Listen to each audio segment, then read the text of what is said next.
Entonces, el objetivo de la práctica de hoy es conocer qué son las RAM, que nos han presentado sus compañeros, aprender a reconocer una RAM, generar adecuadamente un reporte, disminuir los errores, ¿no? Entonces, eso es sumamente importante.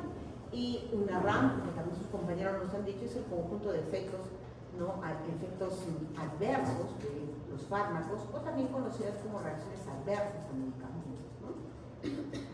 Que son conocidas y obviamente son no intencionadas, porque no creo que le hayan vendido a propósito para que se lesione el paciente, ¿no? O le hayan recetado una dosis altísima a propósito para que le vaya mal al paciente, no, entonces es una, obviamente el paciente tampoco se ha dicho, a ver, ya quiero, a menos que sea con un intento suicida, ¿no? O con intentos pues histriónicos, ¿no? O sea, ese de que se quieren enfermar o enferman a los hijos para llamar la atención, ¿no? Entonces eso ya es un caso patológico.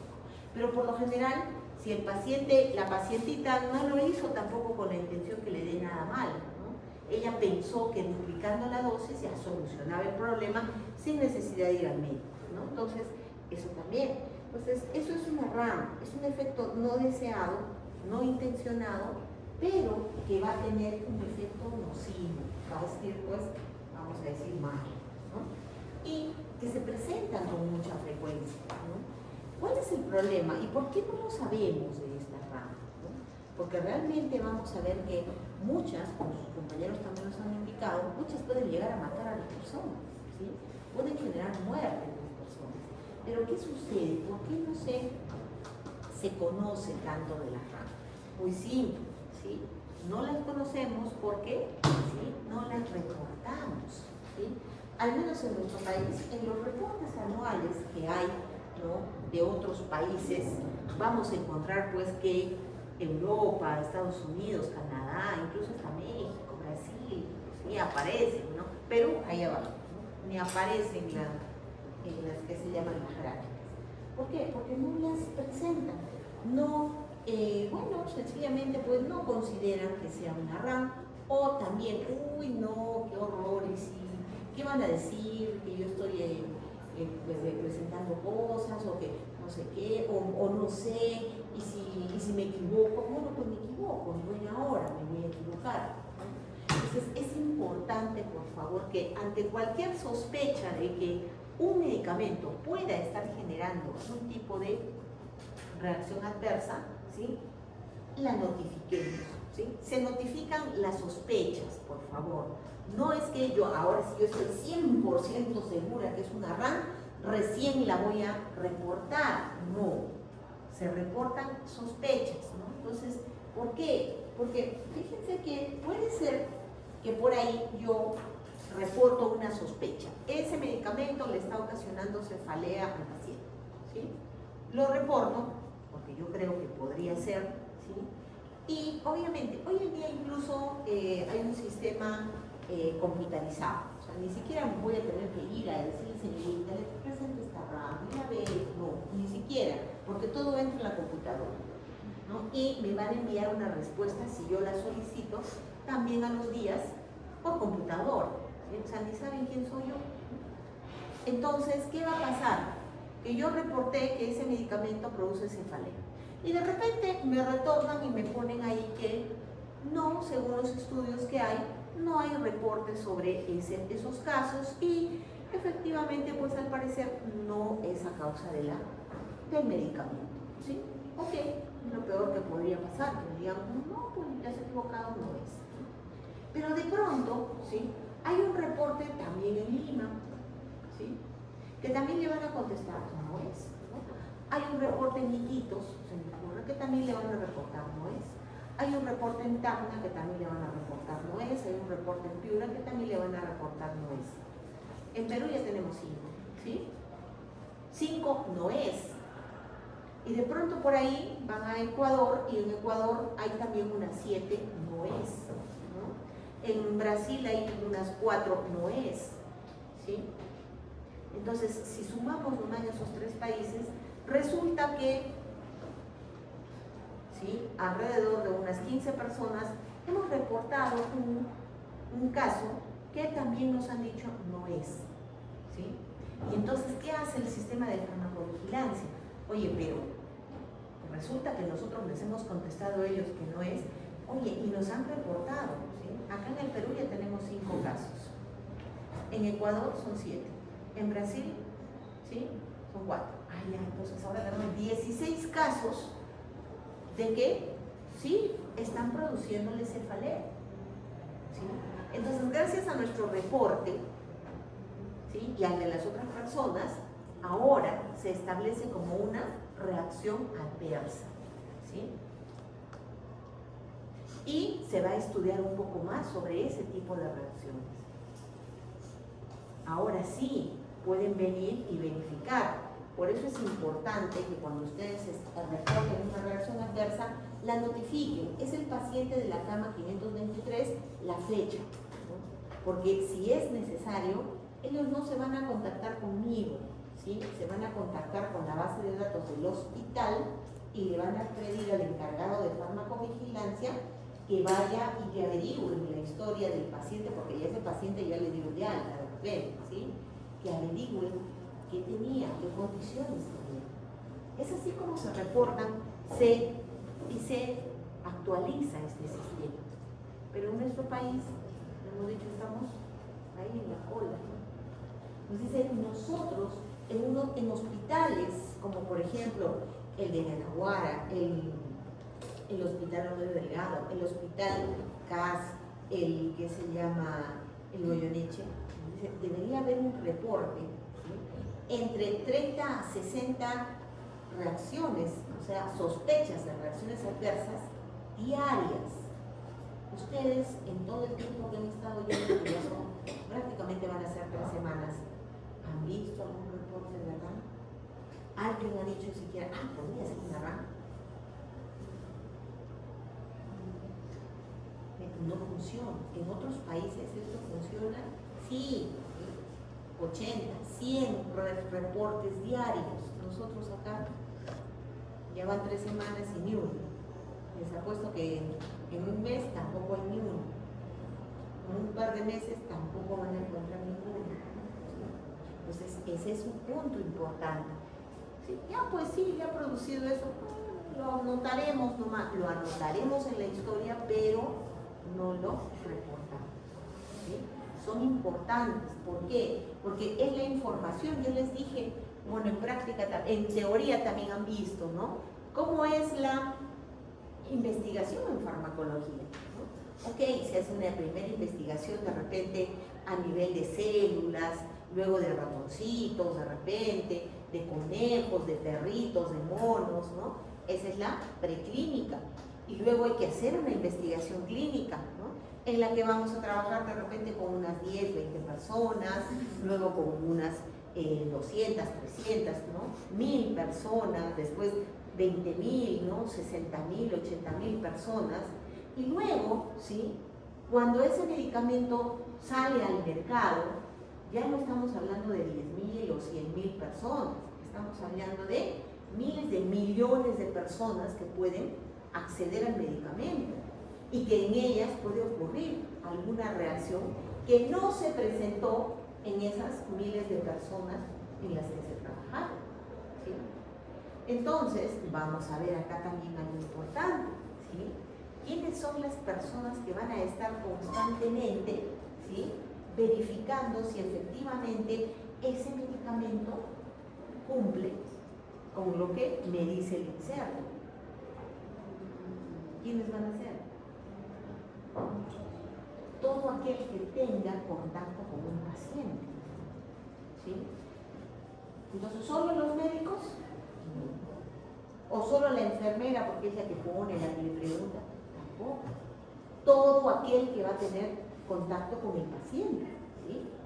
Y incluso su pariente que viene a visitarlo todos los días podría reportar un RAM, también puede reportarlo, ¿sí? O sea, cualquier individuo, ¿sí? puede reportar una sospecha, por eso se llama sospecha de reacción adversa. Ahora, el logaritmo que nos han presentado sus compañeros, ¿sí? es importante. ¿Por qué?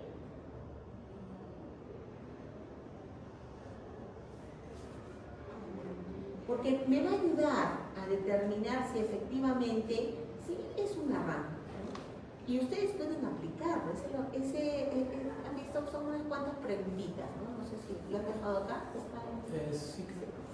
¿No? Son unas cuantas preguntitas. Son 10 preguntas. Ahí arriba está. Aquí. Sí. En la mitad de abajo. Ahí está. Ahí está. ¿No? Es este. Abajo, abajo, abajo. Más abajo. En la esquina derecha, derecha. Ahí. Acá es más abajo. Ahí está. Entonces, vean acá, me dice, ¿existen notificaciones concluyendo sobre esta reacción? O sea, ¿es bien conocida esta reacción? No, porque nunca la he visto. Entonces, bueno, perfecto, ¿sí? Se produjo la reacción adversa después de administrar el fármaco sospechoso, lo más probable es que sí, ¿no es cierto? Entonces, sí, pues porque a veces el paciente alega, dice, ¿no? Desde el lunes en la tarde me está doliendo. Entonces vamos a ver qué cosa le dieron el lunes de repente en la mañana, ¿no? O el domingo en la tarde o en la noche, y resulta que fue ese fármaco. Entonces podemos empezar a sospechar de él. Mejora la reacción adversa tras suspender la administración del fármaco o tras administrar un antagonista específico. También puede ser que, como se sospecha que ese es el fármaco, lo quitamos, ¿no? O sea, ya no le den hoy día, a ver qué pasa, ¿no? Y mañana venimos a la visita y le dice el paciente, ya no me ha dolido. Y entonces definitivamente por ahí seguimos diciendo, sí, pues es el fármaco, ¿no? Me dice, reapareció la reacción adversa tras la administración del fármaco. Sí, porque de repente le volvemos a dar y nuevamente va a tener el mismo problema, ¿no? Existen causas alternativas diferentes al fármaco que podrían haber causado la reacción por sí misma. También puede ser, pues, ¿no? De repente, qué sé yo, otro fármaco, ¿sí? Puede ser que de repente sí, pues el paciente consumió algo más que no debió consumir, ¿sí? Por último, el paciente salió, se acordó que saliendo del baño se volvió la cabeza, no sé, ¿no? Y también por eso le está doliendo, pues podría ser, ¿no? Reapareció la reacción adversa tras administrar un placebo, porque en algunos casos también puede ocurrir eso, ¿no? Oye, ¿qué tal si le damos una pastillita de lactosa, ¿no? O entonces, a ver, y le vamos a decir que es el medicamento, ¿sí? Entonces, si de pronto el paciente dice, sí, me duele, entonces, ¿será el fármaco? Lo más probable es que no, ¿no? Fue la reacción más severa al aumentar la dosis y menos severa cuando se disminuyó. Otra opción para no quitarle el fármaco es disminuir la dosis.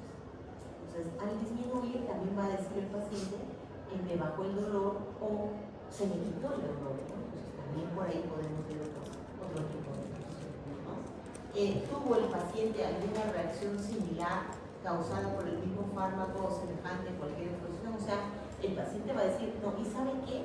Cuando la vez pasada que también me dieron ese medicamento, también me dolió otra vez.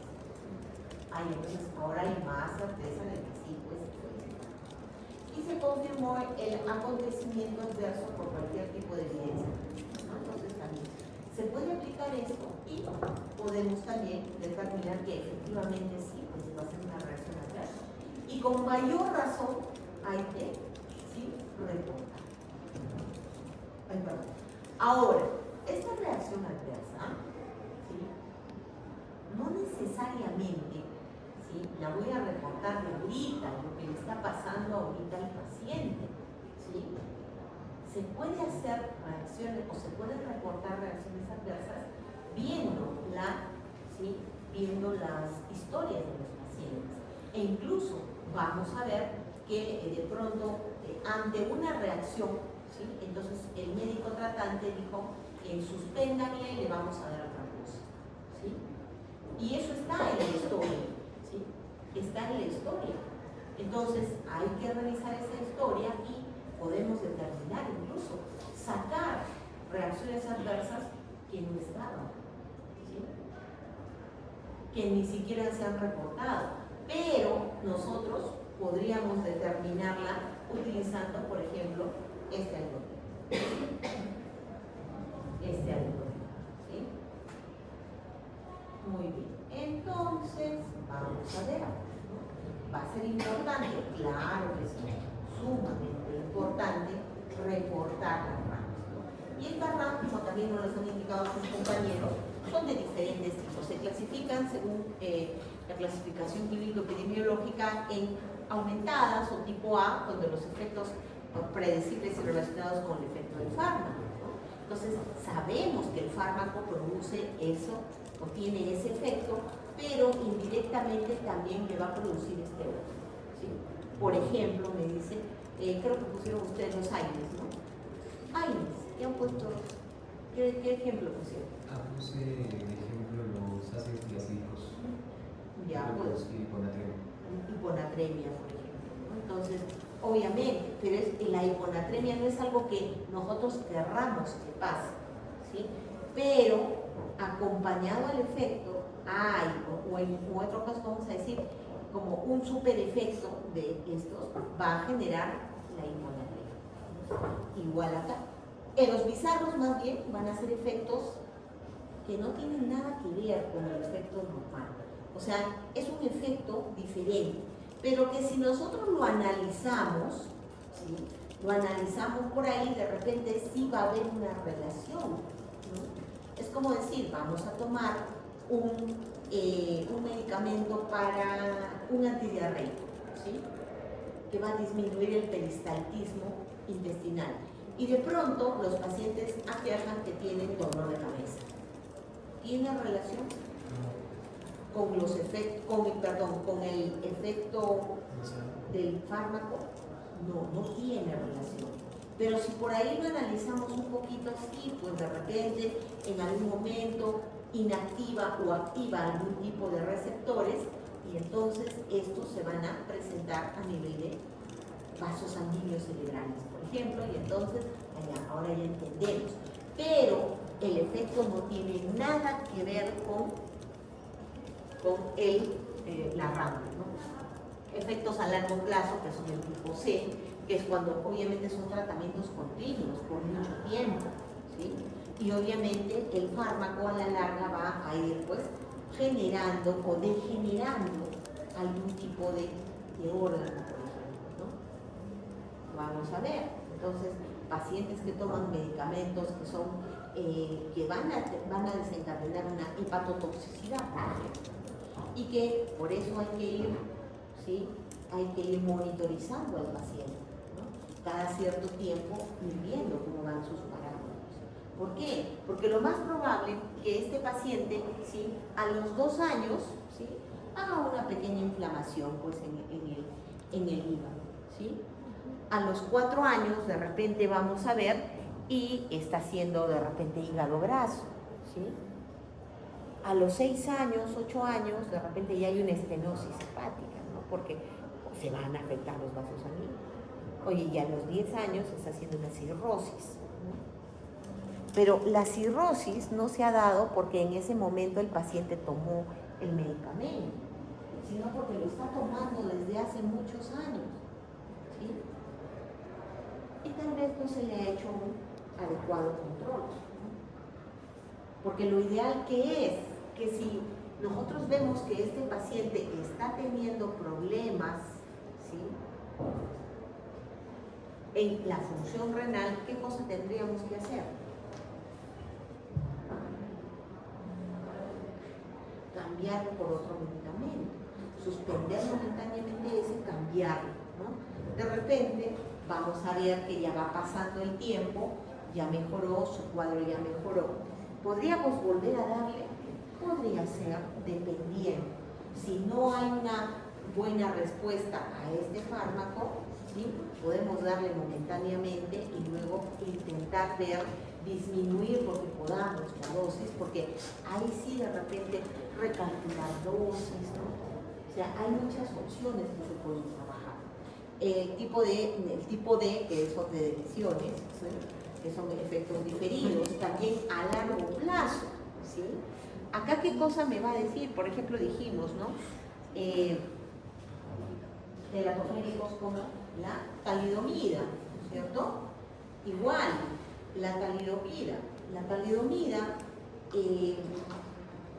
es pues a largo. ¿Por qué nos dice que van a ser periferinos? ¿No? O sea, hoy día la tomo, pero ¿dónde voy a ver el resultado? ¿Cuándo se va a ver el resultado? Cuando el bebé nazca y veamos que tiene problemas. Bueno, ahora podríamos verlo un poquito antes, ¿no? Porque en una ecografía. ¿A qué edad la puedo programar esa ecografía para ver si ese bebé tiene daños así?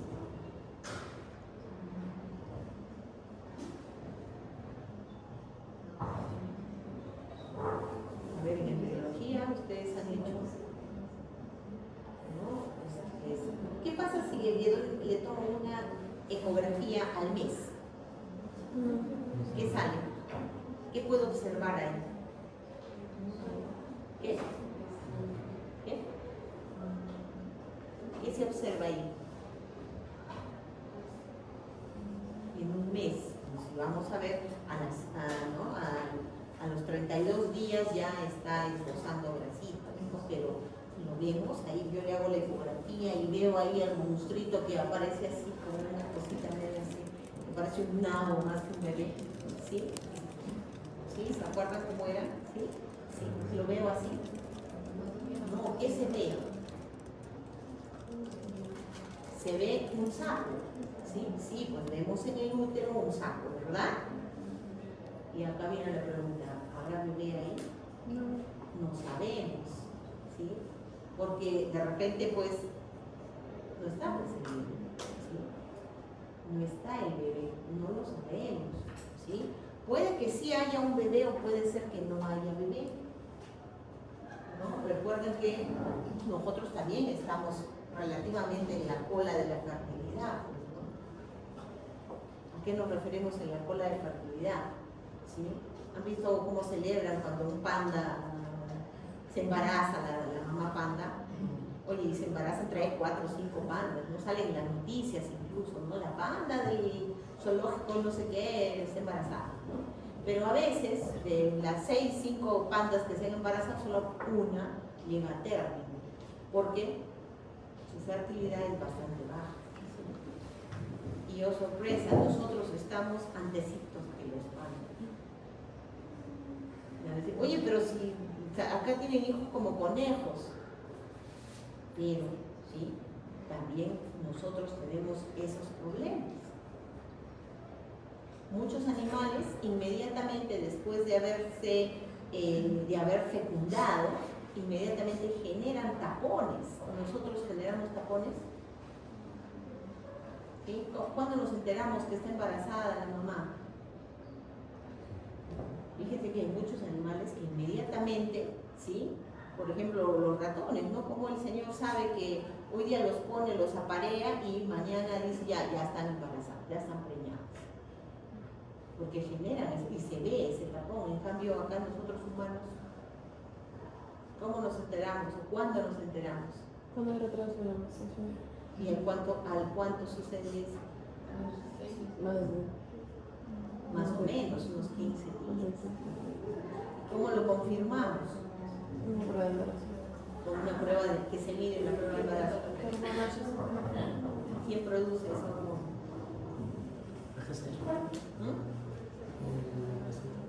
La placenta. ¿Dónde se forma la placenta?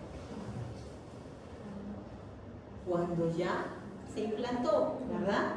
Sí, pues, ¿no? Entonces, imagínense todo lo que hemos tenido que esperar, ¿no? Y ahora viene el asunto. Esa hormona a los 15 días ya está empezando a generarme, ¿sí? Toda esa descarga que me va a generar náuseas, vómitos, mareos, ¿no? Que era para lo cual se daba la talidomida, ¿sí? Porque fue la solución al problema, ¿sí? Desaparecían todos esos problemas. Muy bien, entonces, a partir de los 15 días, ya pongámosle 20 días, ¿sí? Está tomando la mamá talidomida. ¿Cuándo me voy a dar cuenta de que tiene un problema? Porque le hago una ecografía a los 3 30 días y resulta que no veo nada, solamente veo un saco. Ahora, no sé pues si ese saco está vacío o no.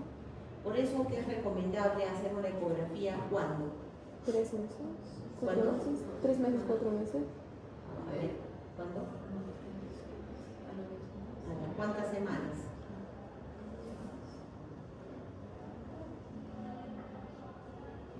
¿A las cuántas semanas? ¿Cuánto es los 3 meses? 12 semanas. A las 12 semanas yo ya voy a ver, ¿sí? Bueno, ya casi está dejando de ser embrión, ya en ese saco, ¿sí? Y ya formado. De tal forma que, acuérdense en embriología, ¿sí? Existe una ecografía que se llama la ecografía cromosoma, ¿sí? O genética.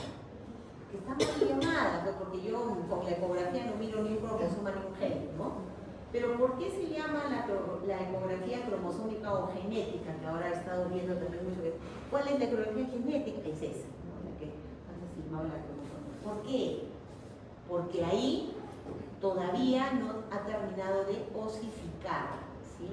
Entonces todavía es un cartílago gelatinosito y todavía podemos ver órganos internos. Entonces ahí ya ese bebé tiene bracitos, tiene piernitas, ¿sí? Y puedo ver si le falta un riñón, si están bien los dos del mismo tamaño, si su corazón ha crecido bien y cómo está funcionando, si está completo o no. Y también puedo ver, por ejemplo, por eso se llama genética, si no tiene nariz ese bebé, ¿qué pasa? No puedo llorar. No se puede. ¿Sí, Mari?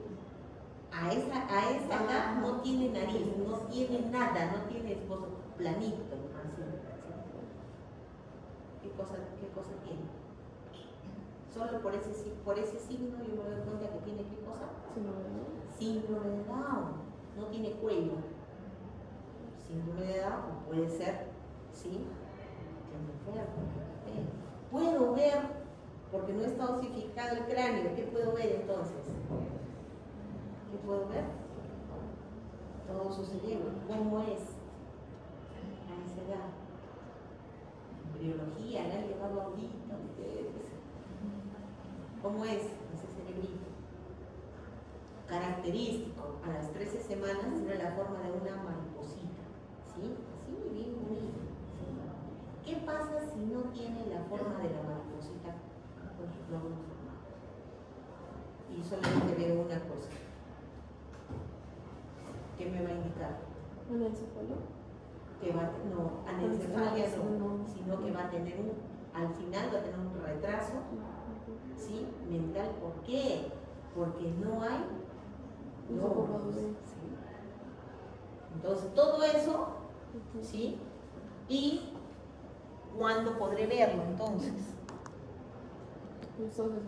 A partir de esas 13 semanas, ¿no? Antes era peor porque cuando no había ecografía teníamos que esperar a que naciera el bebé y ahí iba a darme cuenta. Por eso se llama diferido, ¿sí? Aunque lo tomó en el primer momento, lo vamos a ver más allá. Y están todos los teratogénicos, ¿por qué? Porque ¿en qué momento se da la teratogenicidad? ¿En cualquier momento? El primer trimestre, cuando se forman todos los órganos del bebé, ¿sí? Se da la organogénesis. Y de ahí que vamos a encontrar que muchos de los fármacos también van a decir, ¿sí? Sí se pueden utilizar a partir del segundo o en el tercer trimestre de embarazo, pero no puede utilizarse en el primer trimestre, ¿no? Muy bien, entonces por ahí vamos a ver, también vamos a ver los del final, ¿no? O del tipo E o del final del tratamiento, ¿no? Que es cuando se hace finalización brusca. Oye, pero no todos los medicamentos, no todos, porque ¿qué vamos a ver? Por ejemplo, si yo estoy con una infección y me dan un antibiótico y me dicen, tienen que tomarlo cada 8 horas por los 6 días, ok, llego al 6º día, mi última pastilla me la tomé y perfecto, ¿sí? O me volvió la enfermedad. ¿Qué fue? No, no me pasó nada, ¿no? Pero ¿qué pasa con este tipo de medicamentos que son especiales? Que por lo general van a ser algunos medicamentos relacionados con nuestro propio sistema, que nosotros producimos, como por ejemplo corticoides, ¿no? Entonces, si nosotros los suspendemos bruscamente, se va a producir lo que a veces conocemos como un efecto rebote, ¿sí? Entonces, este tipo de medicamentos tenemos que ir, ¿sí?, retirándolos poco a poco, ¿sí? Hoy día debemos suspender el tratamiento, pero no se lo quito. Mañana, pasado, ¿sí?, empiezo a disminuir la cantidad, ¿sí? 3/4, la mitad, 1/4, hasta que ya no le doy más. ¿Por qué? Porque sí o sí el organismo se va a desequilibrar y de pronto va a decir, oye, de lo que teníamos así, ahora yo no tengo nada, y va a enviar señales a todos lados diciendo, produzcan esto que ya no hay nada, y el cuerpo se va a bloquear, va a empezar a producir y va a generar ese problema, ¿sí?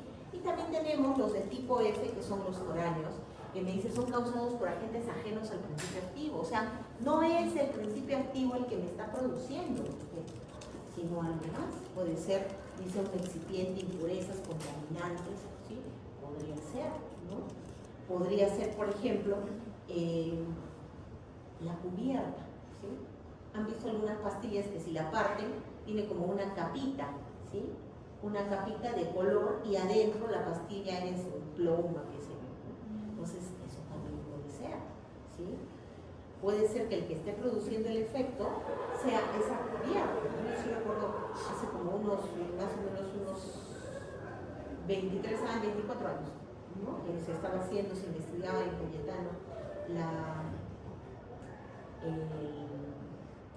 incidencia y el por qué producía el ibuprofeno estaba generando alergia, ¿no? Hicieron un trabajo bastante grande y luego determinaron que resulta que no era el ibuprofeno, sino que este laboratorio, no recuerdo quién, le ponía una cubierta de caramelo igualita, de color amarillo intenso, casi vamos a decir medio fosforescente, ¿no? Y esa sustancia era la que generaba la alergia. No era el ibuprofeno, sino la cubierta, ¿sí? Entonces, puede ser, ¿no? Entonces, son de tipo muy bien. Pero también las vamos a clasificar de acuerdo a la toxicidad que presentan, y que pueden ser efectos tóxicos, efectos colaterales, ¿sí? Adversos de origen genético, o sea, propios de la persona. A mí es a quien me sobran enzimas o me faltan enzimas, y entonces va a dar una reacción diferente a la que tienen los demás, ¿no? Efectos adversos fotoinducidos, también ahorita vamos a verlos, de hipersensibilidad a las drogas, y también adversos teratogénicos o fetotóxicos, que ya también ¿no? Entonces, dentro de estos efectos tóxicos, pueden haber diferentes causas por las cuales se presenta el efecto tóxico. O sea, no necesariamente le vamos a echar la culpa siempre al fármaco, ¿sí? Puede que la persona, pues sí, pues quería suicidarse, ¿sí? Y se tomó, pues, medio frasco de pastillas, entonces hay una dosis excesiva que está causándole la toxicidad. Pero también podría ser un accidente, ¿sí? Por ejemplo, el niñito que lo ve al abuelito que se toma su pastillita y todavía le dice, ¿qué tomas, abuelito? Mis caramelitos. Entonces, ¿qué va a decir el niño? Son caramelos, salud. El abuelito tiene caramelos, salud. ¿No? El abuelito tiene caramelos, entonces va y se mete a su cuarto y el niñito no los mastica, se los toma de frente, ¿no? Porque está haciendo algo para él, es un juego, ¿no? Es ¿no? Y ya está. Entonces puede pasar por accidente, ¿sí? Pero también pueden haber, pues, intenciones criminales, ¿no? O sea, no quería suicidarse, la van a suicidar a la persona. ¿En qué sentido? Muchas veces pasa. Por eso también ustedes tienen que tener mucho cuidado, ¿no? Ya viene un paciente, ¿sí?, fallecido, y la familia dice, ya, fírmenle, que ya de una vez denle el que se llama, claro, el certificado de defunción. Si ya el paciente ingresó, ¿sí?, fallecido, ustedes ya no, sencillamente lo sentimos mucho, que vaya a la morgue, ¿no? Porque Hay casos, muchos, especialmente si a veces son, cuando los manden a hacer el serum, como son nuevecitos, uy, de todo les quieren hacer, ¿no? Miren, hasta yo alguna vez, bueno, yo no estuve ahí, pero en, ¿cómo se llama esto? Callao, creo que se llama algo así. Yo estaba en Chivay y en Callao nos viene el reporte de que llevaron pues a un viejito así, que le habían dado sus somníferos. Y dijeron, ya ahora sí ya quedó ahí el viejito. Y lo llevaron a que le hagan pues la autopsia o que vean pues, ¿no? Que se murió y que ya le firmen ¿qué se llama? El acta de defunción. Y de pronto, sí, ni siquiera estaba el médico, pero estaba el odontólogo. Allá en los pueblitos, ¿sí? Lo que sea, ¿sí? El odontólogo, la enfermera, quien sea, obviamente que tiene que ver más de una persona, ¿no? Por lo general son 2 o 3 personal de salud que afirman esa autopsia, ¿no? Y querían que le hagan, y el odontólogo pues recién salidito, bien cobarde, felizmente, él decía, pues no, yo que me voy a meter a hacer eso, ¿no? Que sí, que no. Entonces, sí, déjenlo ahí nomás, ya mañana viene el médico. Mañana viene el médico, en la noche se para el muerto. Porque no estaba pues muerto. Estaba pues profundamente dormido porque le habían dado una dosis alta. Y ellos creyeron que ya, acá ya el abuelito ya fue, ¿no? Imagínense que ellos hubiesen empezado a hacer una autopsia.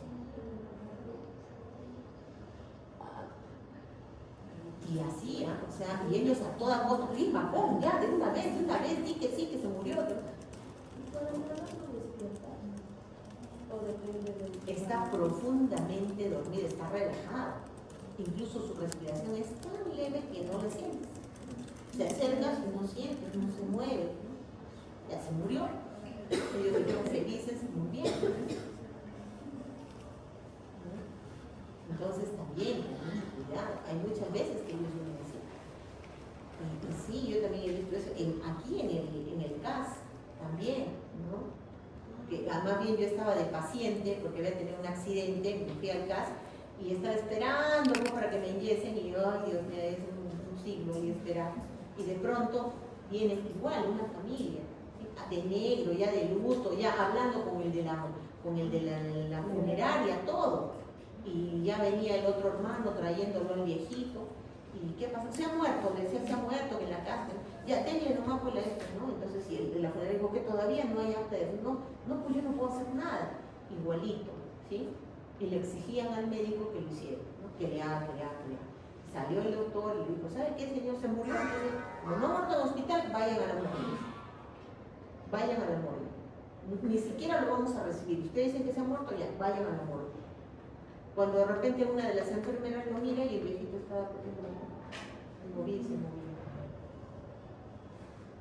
Entonces, recién ahí ha venido el de trauma shock y lo ha revisado, ¿no? Le dijo que está intoxicado. O sea, lo querían suicidar al pobre viejito, ¿sí? Y obviamente y después firmó y el médico ya, los de la funeraria, como le empiezan a meter un montón de cosas, ya pues están certificados que se han muerto. Entonces, mucho cuidado, porque puede darse en los casos. Ahora, también puede haber errores en la prescripción, ¿sí? Me equivoqué, en vez de ponerle una cosa puse otra, el doctorcito pues ya tiene ya como 100 años y todavía tiene pacientitos, ¿no? Y ya pues está con medio Alzheimer, ¿sí? Y se olvida, y a veces receta una cosa por otra, puede ser, ¿sí? También puede ser, pues, ¿no?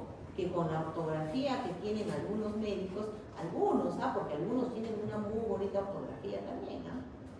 Entonces, con la ortografía que tienen, ¿sí? Y más todavía, si vamos a la farmacia y quien nos atiende, poco más no es el guachimán, porque el farmacéutico no sé dónde estará, ¿sí? ¿Se han dado cuenta? Que la perfumera a veces está atendiendo, ¿sí? Y todavía, y dice, miren, pero no tenemos este producto, pero le podemos dar otro similar. O sea, la perfumera, ¿qué puede saber de farmacología? ¿Qué puede saber de lo que le puede hacer bien o no al paciente? ¿No? O sea, si la prescripción dice una cosa, A lo mucho lo que podríamos decir es, mira, no tengo de este laboratorio, pero tengo de este otro, ¿no? Pero sigue siendo el mismo principio activo, sigue siendo la misma dosis, ¿no? Y a veces pasa, ¿sí? Que entonces la perfumera que lee, el médico agarró y le puso omeprazol, y la perfumera le dio olanzapina, y le da su olanzapina, y el paciente se toma su olanzapina apenas amanece, ¿no? Para tratar su gastritis, ¿no? Entonces también puede ser un error de administración del medicamento. Generalmente se da en las personas que cuidan, ¿sí? O en el mismo ancianito que se equivocó de pastilla, ¿sí? Entonces ahí también puede haber el error, ¿sí? Y que puede haber dado una dosis aumentada y puede haber sido tóxico, ¿no? Entonces también acá los efectos tóxicos obviamente pueden ser acentuación del efecto farmacológico habitual, ¿no? Si se administra la droga con fines sedantes, por ejemplo, y el paciente en lugar de recibir una dosis terapéutica recibe una dosis excesiva.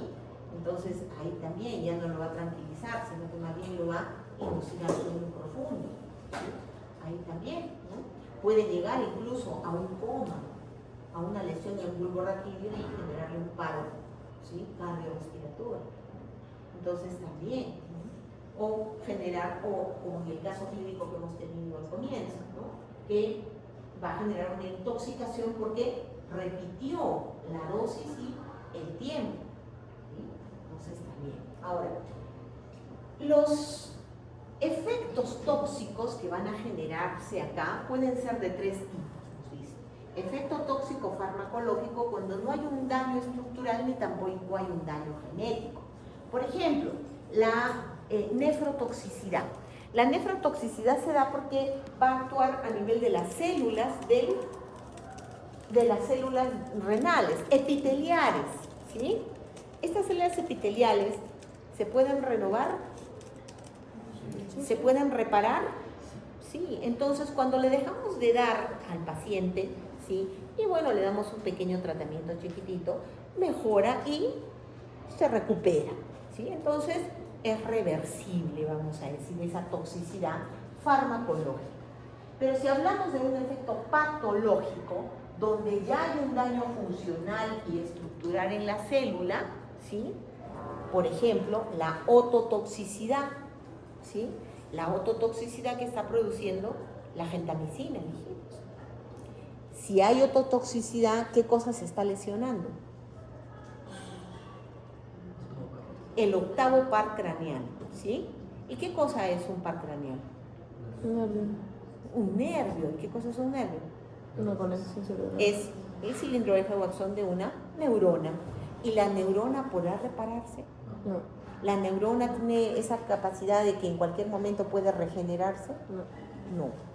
Entonces, el efecto tóxico patológico más bien es un daño irreversible. ¿Sí? Irreversible. Muy bien. Y tenemos también el efecto genotóxico, ¿no? En donde vamos a ver, va a ir a nuestros genes y ahí es donde se va a producir la alteración, ¿sí? Y que también vamos a ver, esto no lo vamos a manifestar. Hoy día empecé con el tratamiento y ya a la semana se me va a manifestar. No, eso va a pasar algunos años, 8, 10, 15 años después, se manifiesta, por ejemplo, ¿sí? Un cáncer. Puede ser. ¿Ok? Y estas intoxicaciones también pueden ser agudas cuando con una sola dosis, ¿sí? Elevada se va a manifestar un cambio importante y se va a producir ese efecto, ¿no? Entonces, esa es una intoxicación aguda. Mientras que una intoxicación crónica nos dice son dosis ligeramente superiores, ¿sí? Ligeramente superiores, o sea, no es una dosis elevada como en el primer caso, es la dosis normal que le han dado un poquito más, nada más, y que se va acumulando en el organismo y a la larga le va a generar un tipo de toxicidad. Esa es la bien. ¿Y qué hacer? Obviamente, ¿cómo saber si hay un compromiso funcional de aparatos y sistemas? ¿No? Sencillo, tenemos que llegue el paciente a la emergencia y ¿qué se va a hacer? se tiene que ver. Primero una evaluación neurológica. ¿Cómo está? ¿Está consciente? ¿Está despierto? ¿Nos habla? ¿No nos habla? ¿Sí? ¿Está lúcido? ¿Sabe dónde está? ¿Sabe cómo se llama? ¿No? Obnubilado de repente, dormido, o tal vez dormido tan profundamente que aunque yo lo sacuda, no me va a responder, ¿sí? O tal vez está en coma, ¿no? Tenemos que verificar eso. Ahora, ¿qué más? Vamos a ver cómo está su corazón, la función cardíaca, ¿sí? La frecuencia cardíaca, cómo va, el latido cardíaco, la fuerza o la amplitud del pulso, cómo está su presión arterial, elevada, está con una taquicardia o tiene bradicardia, o sea, en qué condición está llegando. La respiración, ¿es normal? ¿Está acelerada? O sea, ¿cómo va? ¿Está espaciada? ¿Cuántas respiraciones por minuto tiene? ¿No? Y también, obviamente, lo primero que vamos a pedir es un análisis de sangre y tal vez también es necesario un análisis de gases, ¿sí? Y hay que ver cómo está el equilibrio ácido básico, el equilibrio de agua y electrolitos, la función hepática y la renal fundamental, ¿sí? ¿Cómo está este paciente? ¿Por qué? Porque tenemos que aplicar alguna medida terapéutica, ¿sí? Y tiene que ser inmediata. Hay una terapia de socorro, de soporte inmediato, ¿sí? Porque no me voy a esperar a que me traigan ya la analítica del laboratorio para poder hacer algo por el paciente. No. O sea, tenemos que ir ya tomando decisiones en ese momento e ir pues intentando, ¿sí?, nivelar nuevamente todas las funciones que están alteradas, ¿no? Vamos a ver, muy bien. Pero también nos dice tratar de reducir la ulterior absorción del tóxico. Entonces, si el paciente llega de repente acompañado con un familiar, y el familiar, a veces el paciente no quiere ni hablar, ¿no? Pero el familiar sí, y el familiar puede venir y decir, bueno, ¿sabe qué? Lo encontré tirado o lo encontré que se estaba tomando las pastillas, ¿sí? Entonces, si lo encontró y se vino de frente, quiere decir que ¿cuánto tiempo ha pasado? No mucho, de repente media hora, 20 minutos, o de repente si vive recontra cerca hasta 10 minutos, ¿no? Entonces todavía tengo opción de sí inducirle al vómito y hacer un lavado gástrico, ¿sí? Y voy a tener certeza de que se va a eliminar una gran cantidad de medicamento que han tomado, ¿sí?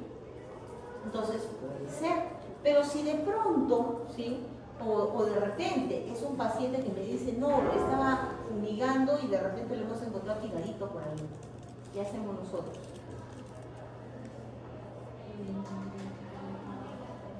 Y obviamente tiene un olor a ajo muy característico, ¿sí? Ajo, y de repente también, ¿sí? ¿Han visto cuando al bebito hacen y se le sale como una bombita de moquito, ¿sí?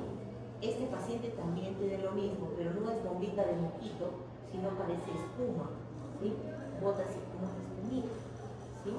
Característico, eso es intoxicación por órganos fosforados. ¿Qué hay que hacer?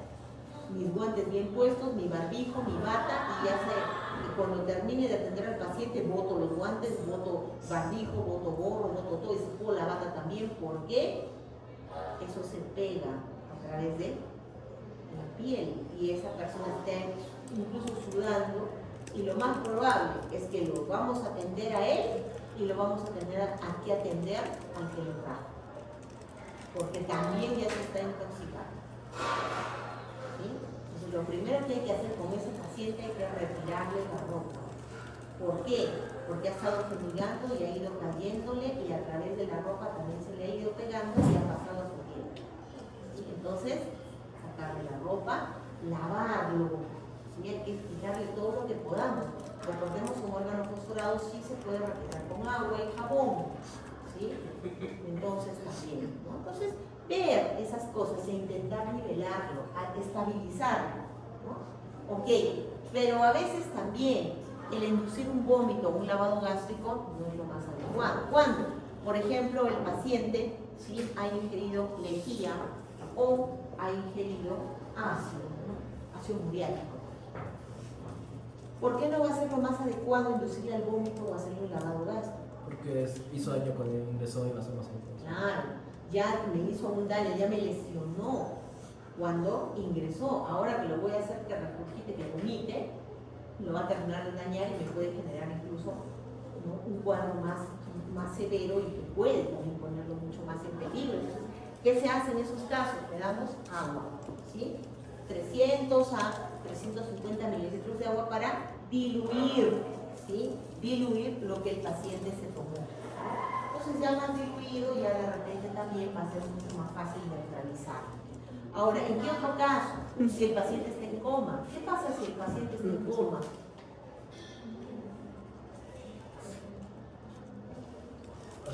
Yo le voy a inducir el vómito, le voy a hacer un lavado gástrico y en el momento que vomita, ¿sí?, se va a aspirar, ¿sí? Y no se me va a morir de repente por el fármaco o la toxina que usted tomó, sino de una neumonía, ¿sí? ¿Ok?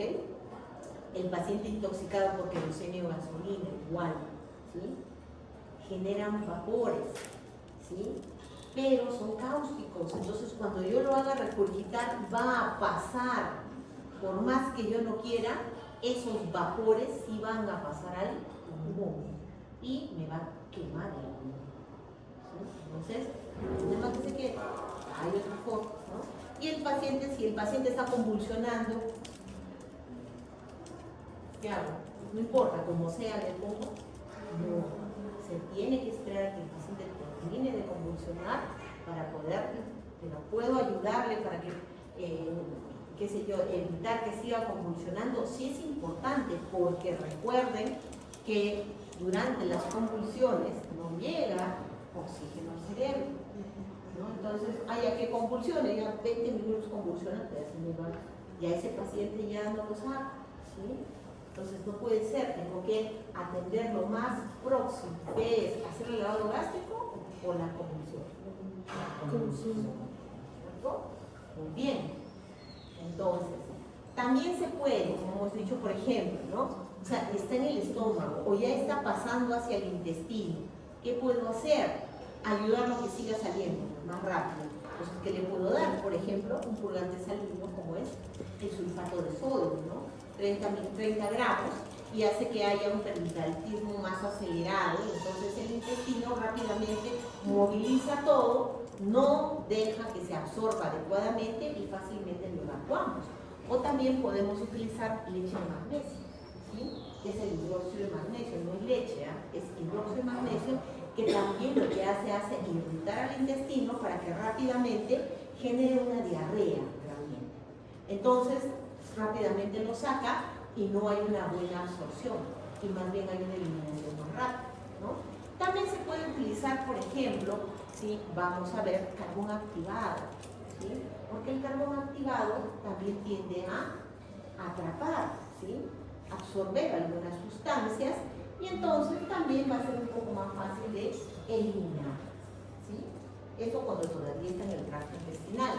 Pero si de pronto ya llegó hacia, o vamos a decir hacia el torrente sanguíneo, ¿sí?, ya no nos va a hacer nada, podemos todavía trabajar, ¿sí? Si es que hay un antídoto, podemos utilizar el antídoto, ¿sí? Pero si no hay el antídoto, lo que podríamos hacer, por ejemplo, podría ser, ¿sí?, hacer una diálisis. Pero también, o sea, por ahí podemos decir, uy, entonces soluciona el problema. Hay muchas sustancias que no se dializan, o sea, no van a salir a través de la diálisis. Entonces, no se puede. Pero podríamos neutralizarlas. Por ejemplo, si es una sustancia alcalina, ¿sí?, podemos colocarle vitamina C, ácido ascórbico. Pero si es una sustancia más bien ácida, ¿qué le podríamos poner? Bicarbonato, ¿sí? Y es por eso que se puede colocar el bicarbonato y va a neutralizarla y va a ser fácilmente eliminable, ¿sí? Muy bien, ¿no? Tenemos acá algunos antídotos como la naloxona para los opioides como morfina, la protamina para la heparina y el nitrito de sodio en el caso de intoxicaciones por cianuro. Entonces también vamos a ver los efectos colaterales. Se refieren pues a esos efectos no esperados, pero que están asociados al efecto terapéutico, ¿sí? Por un lado genera esto, pero por el otro me va a generar esto que es negativo, ¿sí? Entonces eso también, ¿sí? Son efectos adversos, pero que van a ser muy moderados, ¿no? Por ejemplo, acá me dice la atropina, ¿no? Produce muchos efectos colaterales. O sea, la atropina, por ejemplo, que se usa para calmar el cólico intestinal, ¿sí? Calma, ¿no? Que es lo que nosotros queremos, pero también, a su vez, puede producir midriasis, taquicardia y puede incluso paralizar el músculo del cristalino y tendrá visión borrosa, sequedad intensa de la boca y la persona tendrá un poquito más de dificultad al momento de miccionar. ¿Por qué? Porque está produciendo una parálisis del músculo. Y también esa es la razón por la cual me va a dejar de doler el estómago. Porque ¿por qué me duele el estómago cuando tengo un cólico? Porque hay contracción. Pero si hay una relajación, una parálisis relativa de ese músculo, ya no voy a tener dolor. Pero no solamente va a producir la parálisis del músculo de acá, sino de acá. Ese es un efecto colateral. Y entonces hay que decirle al paciente, ¿sí? Por si acaso va a tener estos problemitas, ¿sí? Hasta dificultad para miccionar, sí, porque recuerden que la vejiga se tiene que contraer para expulsar la orina. Hasta eso, ¿no? Entonces ya saben ustedes, ¿no? Los efectos genéticos están asociados a cada individuo, ¿no? O sea, ya les dije, por ejemplo, que yo tenga una mayor cantidad de enzimas o menor cantidad de enzimas, o la deficiencia, por ejemplo, la carencia de la glucosa 6-fosfato deshidrogenasa, ¿sí?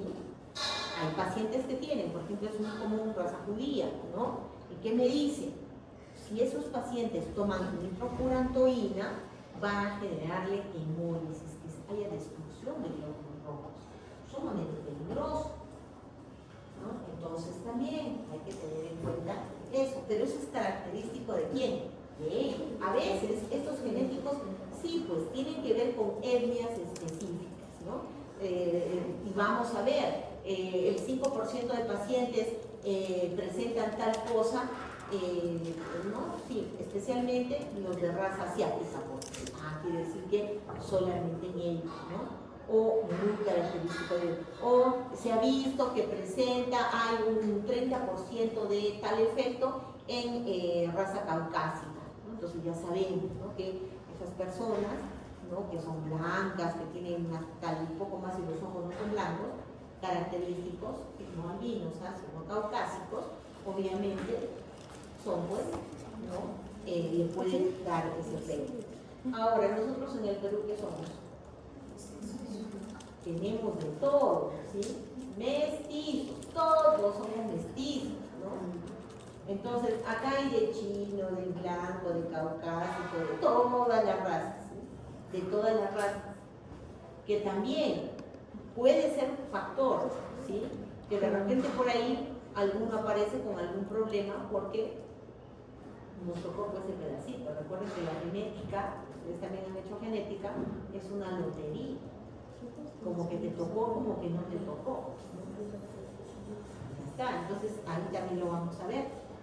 Eso es característico, por eso es idiosincrático, propio de cada individuo. Los fotoinducidos también vamos a encontrar acá importantes porque estos fotoinducidos van a deberse a que el fármaco cuando está pasando cerca de la piel, ¿sí? Y recibe la acción de la luz solar. Recuerden que, ¿sí? La luz solar puede atravesar y llegar hacia nuestro torrente sanguíneo. Y ahí se va a producir las alteraciones, no solamente acá a nivel del epitelio, ¿no?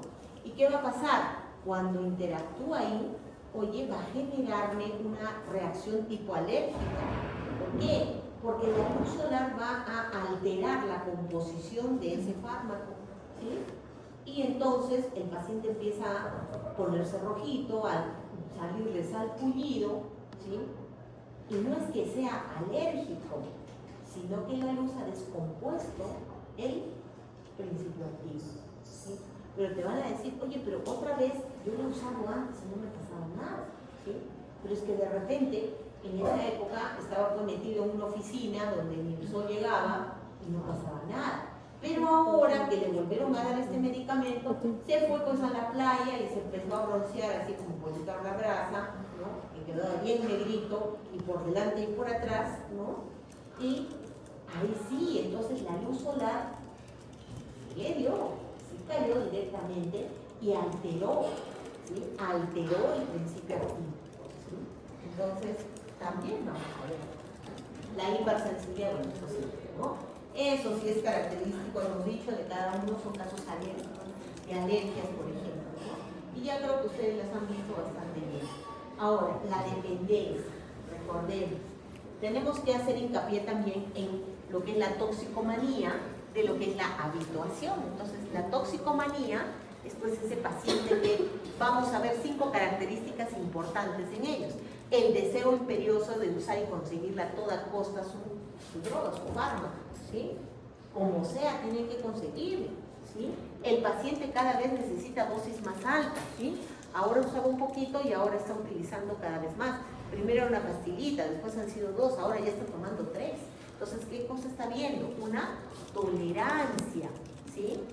Y ahora toma 3 pastillas para que sentir el efecto, ¿no? Entonces su cuerpo está haciendo tolerancia a la respuesta de ese fármaco. No se consume la droga, habrá dependencia psíquica. El paciente se vuelve irritable, angustioso, nervioso, incluso puede ser agresivo, puede llegar a matar a una persona con tal de conseguirlo, ¿sí? Y está pues terrible, ¿no? Los familiares generalmente que dicen, ¿no? Yo me acuerdo que en alguna ocasión una de las mamás decía, se roban los peluches, los juguetes de los hermanitos y los venden, ¿no? Decía, sí, se saca el azúcar que está en el azucarero de la cocina y la vende. O sea, a ese punto llega, ¿no? Y vamos a ver, ¿no? También la dependencia física se da también. Si no consigue la droga, le va a dar convulsiones, sudoraciones, incluida el ataque. ¿Qué cosa es? Síndrome de abstinencia. Y obviamente, esta dependencia es dañina para el individuo y para toda la sociedad, ¿sí? Porque imagínense, se vuelve agresivo, le roba, puede matar a una persona incluso, ¿no? En cambio, la habituación, hay deseo, pero no imperioso, ¿no? No hay tolerancia, ¿sí? O sea, no aumenta la dosis, ¿no? Hay dependencia psíquica, sí, porque cada vez que lo tomo me siento bien, ¿sí?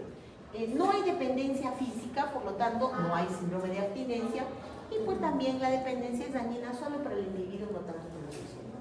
Es como por decir acá, esas personas que son medio adictas a la Coca-Cola, ¿sí? O sea, todos los días tienen su Coca-Cola, ¿sí? Claro, sí. Yo también tuve maestro así, el doctor Bayón, así, se entraba a la clase con 3 Coca-Colas. Uno entraba a su oficina y parecía que Coca-Cola le pagaba, ¿no? Así había 3 filas de botellas, ¿no? Acá en el anaquel, Coca-Cola, ¿no? En el librero, Coca-Cola. Salían libros, había Coca-Cola, ¿no? Así era. Puro Coca-Cola. Pero obviamente, si por alguna razón no tomaba hoy día su Coca-Cola, no se iba a agarrar la Coca-Cola, no, nada, ¿no? O sea, perfecto, sí. Todo el día estaba pensando, ay, voy a ir donde fulano a comprarme mi Coca-Cola, ¿sí? A ver, mira si en el kiosquito de allá vende Coca-Cola, ¿no? Pero no era pues ese, o sea, sí estaba pensando en la Coca-Cola. Y le decía, ¿qué pasa? A veces ya creo que me estoy durmiendo porque no he tomado mi Coca-Cola, ¿no? O sea, es una cosa simple. En cambio, este sí puede llegar incluso a ser agresivo, ¿no? O sea, si no lo consigue, también, ¿no? Obviamente. Y acá también vamos a encontrar que muchas veces también se debe a factores farmacológicos, ¿no? Cuando la prueba y se siente bien, entonces quiere volver a repetirlo.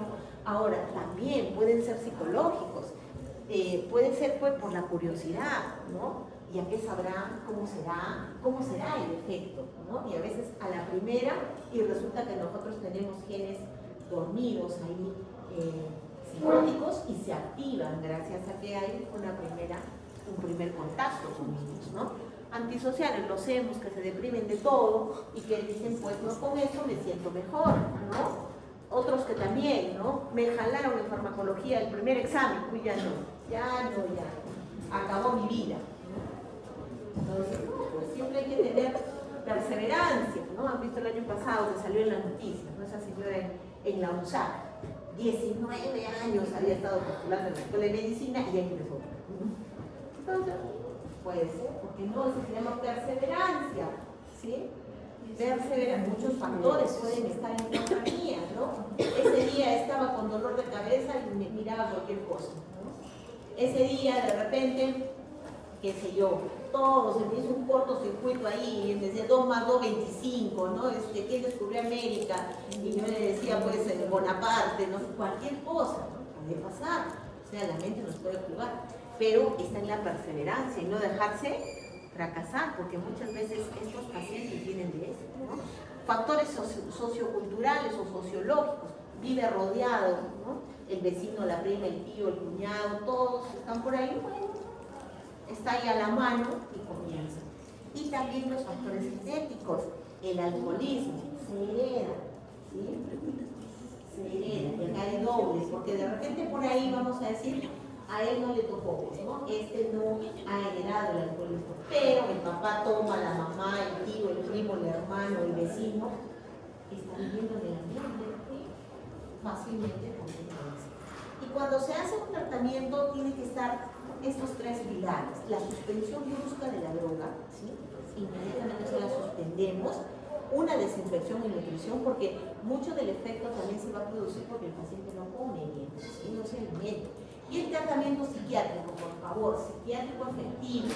O sea, el psiquiatra tiene que hablar, él tiene que hablar con el psiquiatra. ¿Por qué? ¿Qué hacen muchos psiquiatras con estos pacientes? Los duermen, los memean, ¿no? ¿Y qué pasa? Cuando el paciente se despierta, se desespera, lo volvemos a pelear. Ok, entonces los vamos a descontaminar, pero ahora no. Volvimos adictos a lo que lo ¿sí? Entonces, una cosa como otra. Muy bien, chicos.